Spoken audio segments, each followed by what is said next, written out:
por el chat, ¿sí? Ya. Esta clase, bueno, estas últimas clases hemos estado viendo, pues, cómo eran las principales monarquías europeas del siglo XVI, ¿verdad? Ya hemos visto la monarquía española, que fue la más grande, la más importante, la que creció de una manera descontrolada, prácticamente, porque se encuentra con el continente americano, conquista el Imperio Azteca e Inca, se consolida su monarquía, entonces ellos prácticamente dominan el mundo, ¿verdad? El mundo tiene una gran influencia pues del imperio hispánico. Que no te confundas con la España actual, ¿verdad? La España actual no es el imperio hispánico, así como tampoco el Tahuantinsuyo no es el Perú actual, es otra cosa. Igual, el imperio hispánico es otra cosa. España actual no tiene nada que ver con el imperio hispánico. Bueno, sí tiene alguna influencia, claro, pero no es lo mismo. Y en el caso de Perú tampoco, el Perú tampoco no es el Tahuantinsuyo, ¿no? No es el Imperio Inca. Entonces, a veces se hace ver como que Perú conquistó España, o que España conquistó el Perú. Y eso es falso, porque no era España como lo conocemos hoy, era el Imperio Hispánico, que fue el más grande, que se alió con Nápoles y con el Imperio portugués, los reyes católicos, el Imperio Católico. Es una cosa de esa época. La España actual ya es otra cosa. Tiene influencia, claro, pero es distinta. Igual el Perú tiene influencia de los pueblos andinos, pero ya no es el Tahuantinsuyo, el Perú pues es otra cosa, igual. Esto yo lo aclaro siempre para que no tengan pues ningún tipo de idea errónea de que a veces pensamos de que España, el España de ahora, los españoles de ahora, como lo conocemos, fueron los que llegaron y los que conquistaron y transformaron, pues, ¿no? En virreinato los imperios. No, era el imperio hispánico, que ya hemos hablado la clase pasada, que primero era Aragón, era Castilla, se unieron, ¿verdad? Se consolidaron, expulsaron a los moros y tenían la idea de defender la Iglesia Católica, porque en Europa estaba en crisis, pues la Iglesia Católica se había dividido en calvinistas, en luteranos, ¿cierto? Entonces los españoles se sintieron como los máximos defensores del catolicismo y asumieron ese rol. Y justo en ese momento se conecta con el descubrimiento de América. Conquistan pues los grandes imperios de América, el Azteca y el Inca, y los convierten en parte del imperio hispánico o el imperio español, ¿de acuerdo? Y ya está. Eso es lo que pasó, por eso que España se convirtió, o mejor dicho, repito, el imperio hispánico se convirtió en el principal imperio de la historia. Hasta ese momento. Luego habrá llegar otros imperios, y ya lo vamos a ver luego cuando ustedes lleguen a tercero, van a ver cómo el mundo cambia de una manera brutal. Entonces, vamos a ver otra monarquía muy interesante de esta época, ¿sí? Del siglo XVI. Recordemos que cuando hablamos del siglo XVI nos referimos a los años 1500, ¿sí? Pero siempre se ven unos antecedentes y se ve pues unas consecuencias, ¿no? Pero primero antes de empezar, quiero ver si es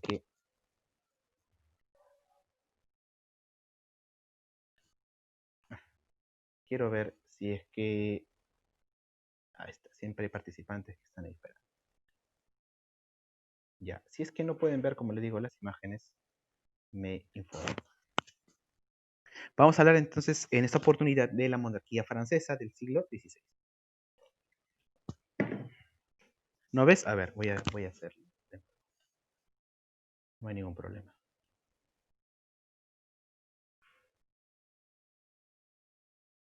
A ver.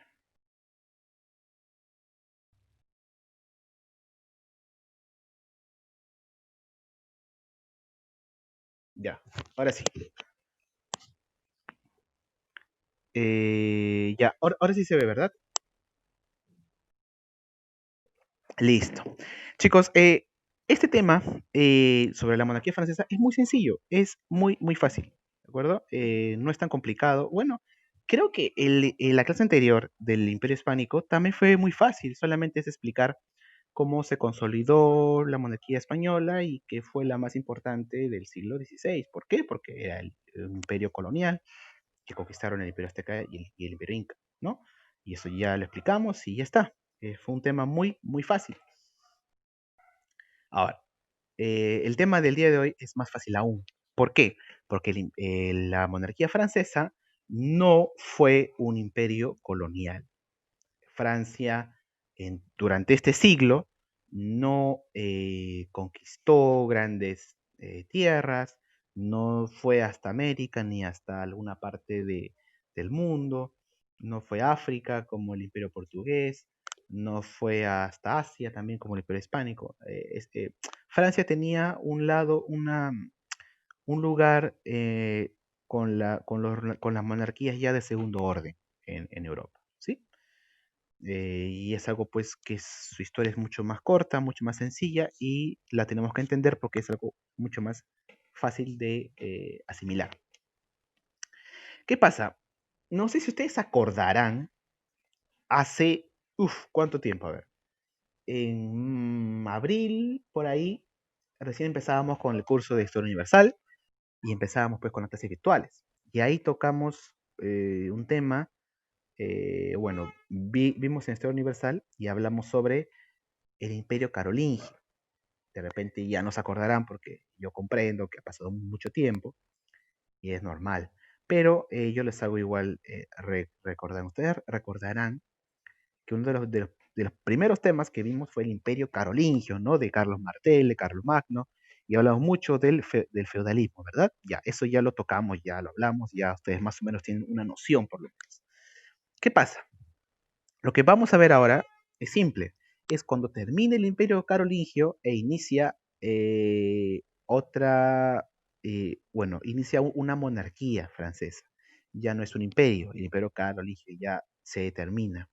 Se divide el imperio en comarcas, se divide en pequeños reinos dirigidos por los feudos, ¿no? Por los señores feudales. En ese contexto, aproximadamente en el siglo X, ¿no? O sea, los años 900, surge el Estado francés, ¿de acuerdo? Ya no es el Imperio Carolingio, sino el Estado francés o la monarquía francesa, ¿sí? Y asume otra familia, ¿sí?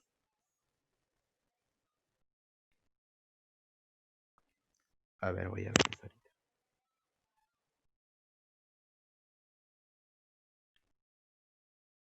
Ya está, ahora sí.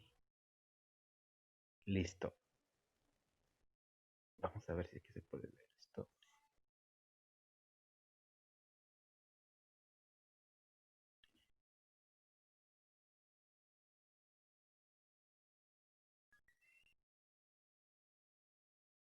Ya, listo. Entonces, como les decía, termina el Imperio Carolingio, termina la dinastía carolingia y asume una nueva. ¿Quiénes vendrían a ser? Los capetos, ¿sí? Los capetos van a tratar de tener un poder central, de querer unir a estas comarcas que se habían formado luego de la destrucción o la desaparición del Imperio Carolingio. Nos encontramos aún en Edad Media. Y recuerden que la Edad Media tiene unas características importantes. Estamos viendo unos antecedentes, ¿no?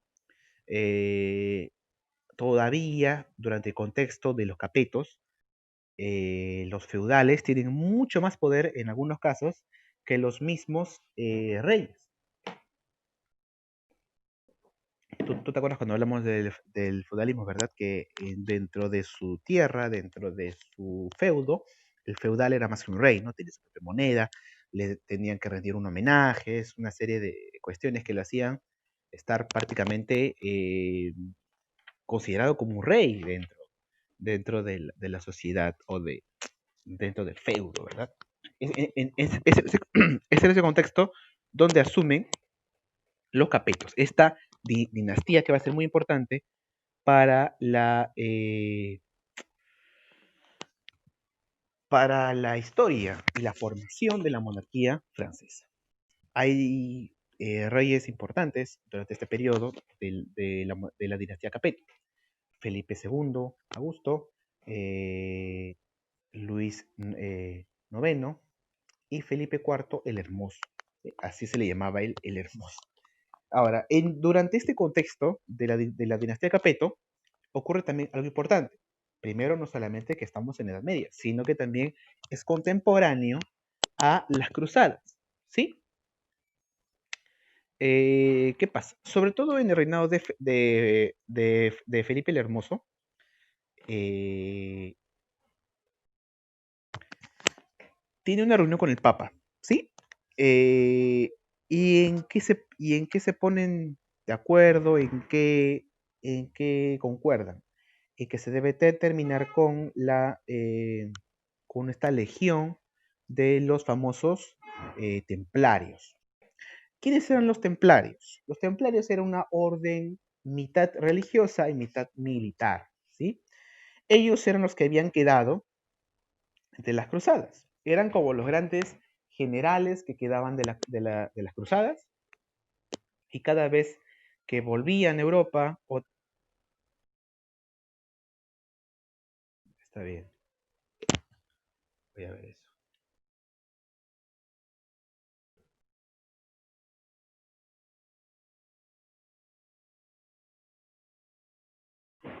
Pero ya le había aceptado hace rato.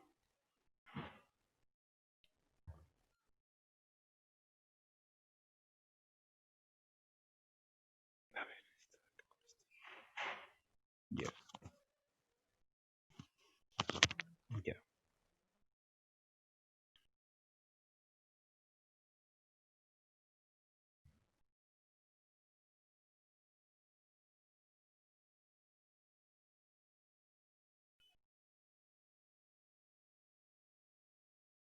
Parece que tenía problemas porque ya, ahora sí, ya lo acepté.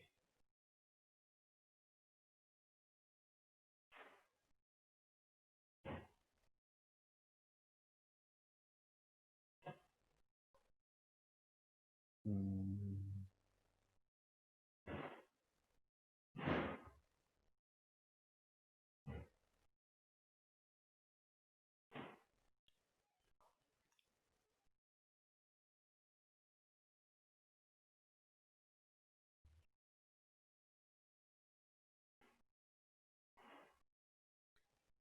ya, ahora sí. Listo. Entonces, durante el gobierno bueno, el reinado de Felipe el Hermoso, ocurrió un problemita en Francia. ¿Qué pasa? Existía pues una orden militar, una especie de orden, mitad religiosa, mitad militar, conformada por generales y guerreros que habían combatido en las cruzadas. Ellos se hacían llamar los famosos templarios, que tenían ciertas características muy distintas a la de los soldados cruzados, ¿no? Los que combatían en las cruzadas. Ellos tenían pues una especie de secta o de culto hacia la búsqueda de las reliquias del cristianismo, ¿no? Ellos buscaban tomar posesiones, por ejemplo, posesiones que estaban tomadas por los musulmanes, y recuperarlas al cristianismo. También se habla, hay todo un mito alrededor de los templarios, porque se habla de que los templarios eran los que buscaban eh, el arca de la alianza, el salto grial, ¿verdad? Estos elementos que son míticos, se aparecen en la Biblia, que son sagrados para la religión cristiana, que nunca se encontraron bueno, en la vida real, ¿no? Algunos dicen que los templarios encontraron el Santo Grial y lo escondieron, ¿no? Pero es parte del mito, no se puede comprobar. Pero ¿qué pasa? Estos templarios, al tener mucho poder y al tener esta característica de ser una secta que funciona de una manera distinta a la que le impone la iglesia, generó mucha controversia en Europa. Entonces, muchos reyes que estaban pues coludidos con la iglesia temían la influencia de los templarios. Así que durante el gobierno de Felipe el Hermoso se trata de poner fin a los templarios y se les busca y se les captura y en muchos casos hasta se les llega pues a torturar. Se les considera incluso hasta herejes, ¿no? Porque van en contra de la Iglesia Católica.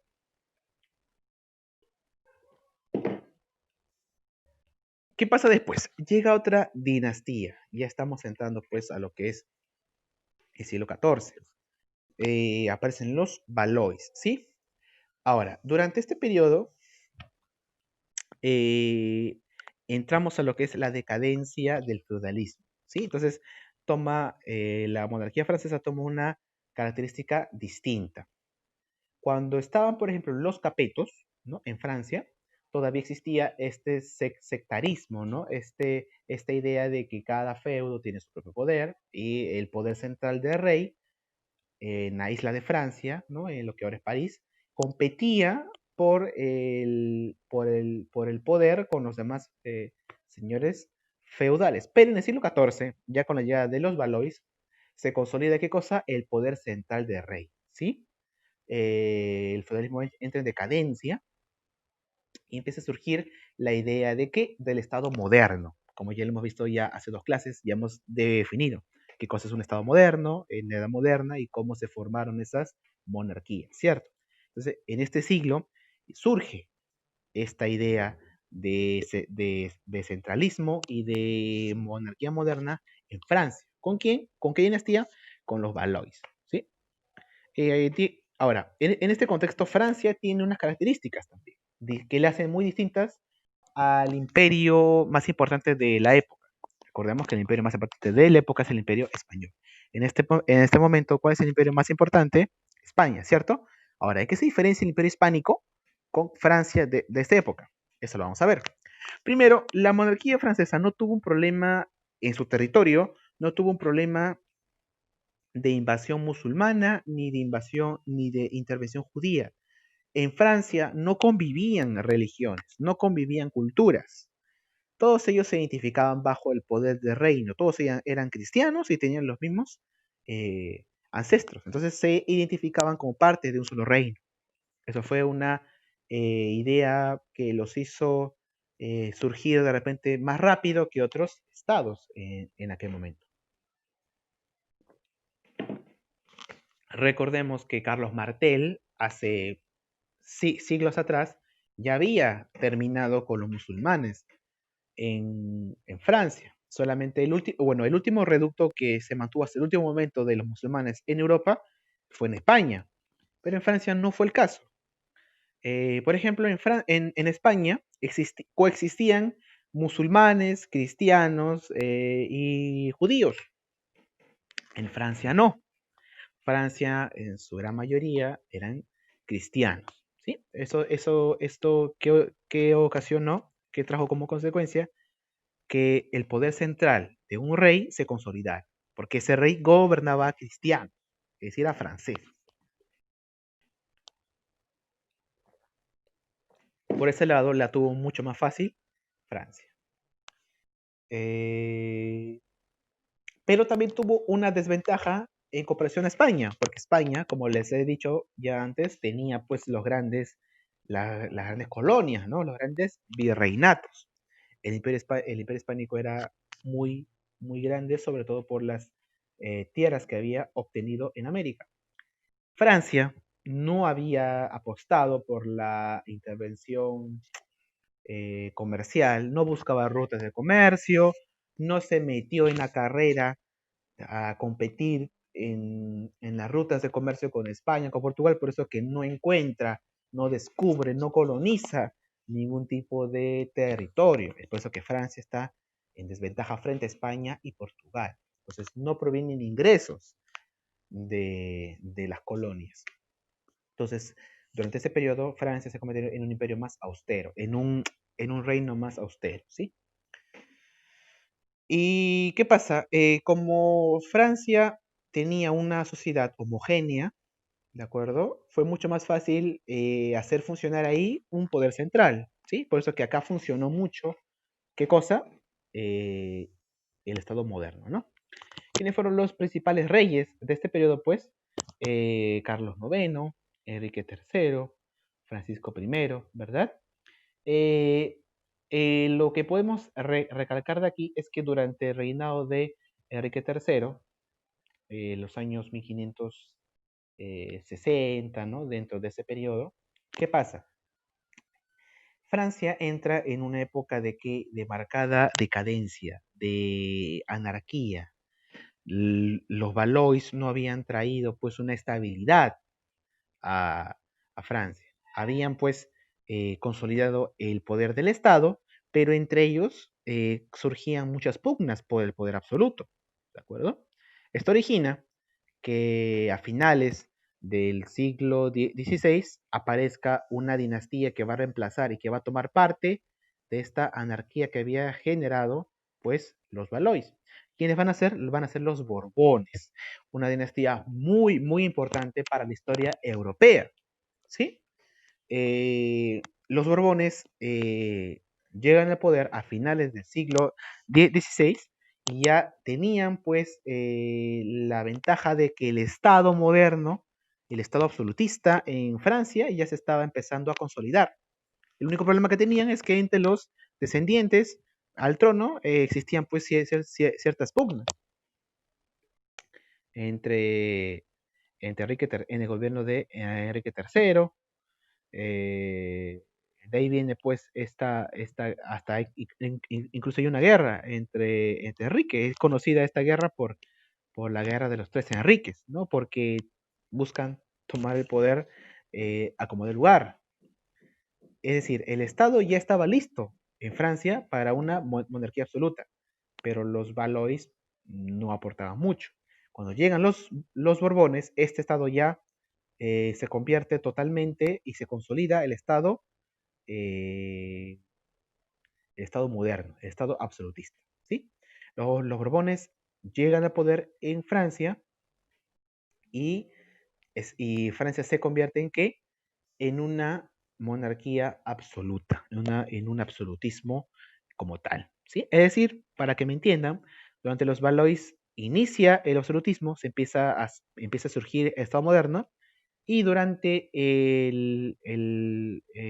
la dinastía de los Borbones que llegó luego, ya se consolida, ya se hace más firme, se hace más fuerte. ¿Sí?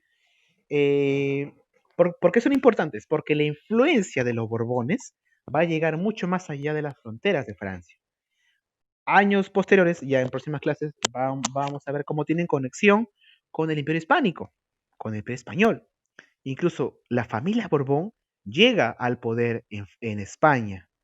E incluso la dinastía Borbón también llega a ser parte del imperio español, ¿de acuerdo? Incluso hasta el día de hoy, el rey Juan Carlos II, el rey de España actual, es familiar, es ancestro de los Borbones, pertenece a la familia Borbón, a esta familia de aquí. Imagínense que hasta el día de hoy ellos tienen el poder en Francia. No, en España, sí, porque en Francia ya no existe una monarquía, pero en España quedó un ancestro de los Borbones. Y es así como quiero terminar esta clase, ¿no? Y en pocas palabras, hemos visto cómo surgió en ese contexto feudal medieval, cómo surge el Estado moderno con la crisis del feudalismo y cómo llegan los Borbones al poder y Francia se convierte en un Estado pues totalmente absolutista, que era muy distinto al de España, como ya le hemos explicado aquí. Bueno, chicos, eso fue todo por hoy. ¿Preguntas antes de cerrar con el tema? Sí, dime.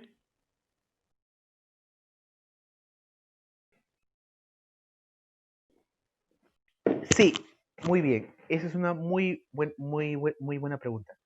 Cuando llegan los Borbones, la guerra de los 100 años ya se había pues terminado. Me parece que la guerra de los 100 años termina a partir del año 1400, a mediados del siglo XV.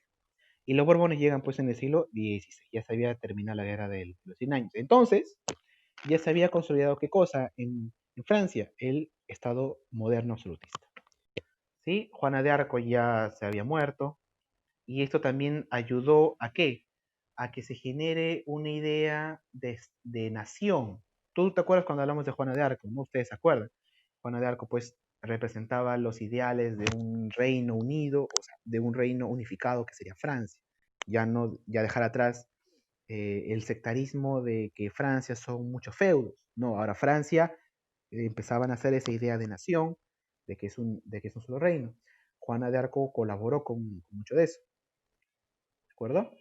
Y la guerra de 100 años se terminó a mediados del siglo XV, 1430 al 50, entonces ya se había terminado la guerra de 100 años, aparecen los Borbones y Francia se convierte en un estado totalmente absolutista.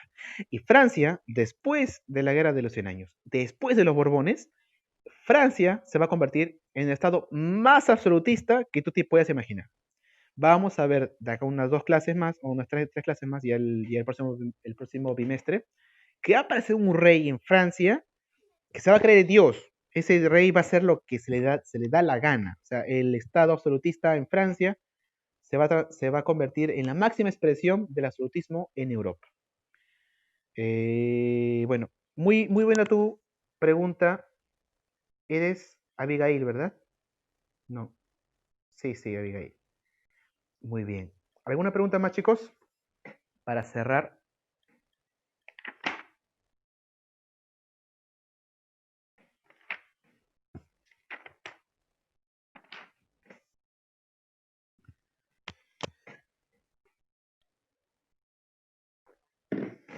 Sí, ya se había tenido que esta guerra tan funesta, ¿no? Para Europa. Y ya sabía, pues, eh, todo esto que ya hemos visto con Juana de Arco. Ya. Bueno, ya saben que se vienen los exámenes. Pucha, me se cortó la hora.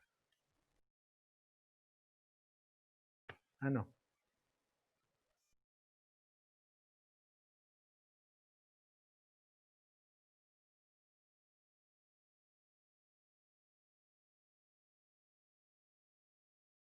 Se fue un ratito la.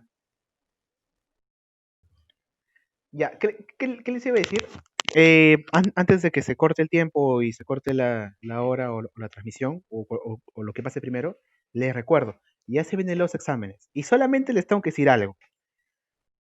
Ustedes ya se pueden dar cuenta que en cada examen, en historia del Perú y universal, yo siempre pongo de cada tema que hacemos lo más importante. Es decir, que ni siquiera les pregunto algo que pueda estar perdido en alguna clase o algo complicado. De cada tema que hacemos, digamos, en el bimestre hacemos 4 temas, ¿ya?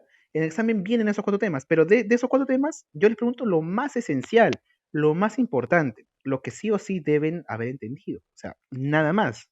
Entonces, cuando estudien, revisen en los videos, que en los videos está todo, ahí está, es un resumen de todo lo que se va a venir o lo que está en el examen. Entonces, traten de ver lo más importante, el concepto principal, qué cosa es esto, cuáles son las consecuencias y en qué cosa yo hago hincapié, en qué cosa yo repito, o qué cosa yo les digo, chicos, en esto presten atención, o como yo la frase que uso siempre, si tienen que aprenderse algo, es esto de acá que es lo más importante, ¿de acuerdo? Eso de ahí, tómenle mucha atención porque de cada tema yo pregunto siempre lo más importante. Y eso creo que les va a ayudar bastante para sus exámenes, ¿sí? Saben que cualquier consulta que ustedes tengan, me la hacen llegar por interno, por el chat, por donde sea, yo siempre voy a tratar de ayudarles. Si no hay más preguntas, chicos, entonces nos vemos el día lunes para Historia del Perú. Creo que ya se van a programar los exámenes, ¿no? Bueno, entonces estoy en bastante. Nos vemos el día miércoles de la próxima semana o cuando nos toque. Y bueno, estoy en bastante y cuídense en su casa. Sobre todo tomen las precauciones del caso, tengan una, ¿no? Guarden las medidas de seguridad, ¿verdad? Y ya saben, cualquier cosa que ustedes tengan alguna duda, si tienen ustedes alguna duda, me la hacen llegar en cualquier momento y yo siempre les voy a tratar de ayudar. Algo les iba a decir que se me está olvidando, por eso que algo les iba a decir. Ya, bueno, será en otra ocasión. Nos vemos en la próxima semana, chicos. Cuídense bastante, ¿sí? Hasta luego. Chao, chao, hasta luego.